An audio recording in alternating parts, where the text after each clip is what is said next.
Superstar জিতের একটি নতুন লুক ভাইরাল হয়েছে, সেটা নিয়ে অনেকেই মন্তব্য করছে। যাই হোক, আমার কাছে কিন্তু বেশ ভালোই লেগেছে। সেই লুকে তাকে অসম্ভব সুন্দর লাগছে। সুপ্রিয় দর্শক, আশা করছি ভালো আছেন। চলে আসলাম নতুন একটি ভিডিওতে। এখানে দেখতে পাচ্ছেন যে সুপারস্টার জিত তিনি কত সুন্দর লাগছে।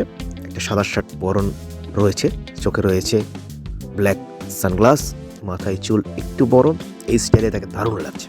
তো চলুন দর্শকরা কি বলছে সেটা জানি। দর্শকরা বলছে আমার পছন্দের একজন মানুষ, ওনার সিনেমা দেখেই বড় হয়েছি।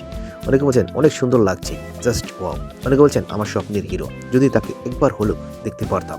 অনেকেই বলছেন একে আমার অনেক ভালো লাগে, আপনি আবার নতুন সিনেমা নিয়ে ফিরে আসুন আমাদের মাঝে, আপনার সিনেমা দেখার অপেক্ষায় রয়েছে। অনেকে বলছেন আমার সারা জীবনের বস। অনেকে বলছে অসম্ভব সুন্দর লাগছে, এই ভিডিওটা সেই হয়েছে। তো যাই হোক, আমার এই ভিডিওতে কমেন্ট করুন সুপারস্টার জিতে যারা ভক্তরা রয়েছেন। সেই সাথে বলে রাখছি, এরকম ভিডিও পেতে চ্যানেলটি সাবস্ক্রাইব করবেন। আশা করছি আপনাদের অসম্ভব বিনোদন দেব। ধন্যবাদ সবাইকে।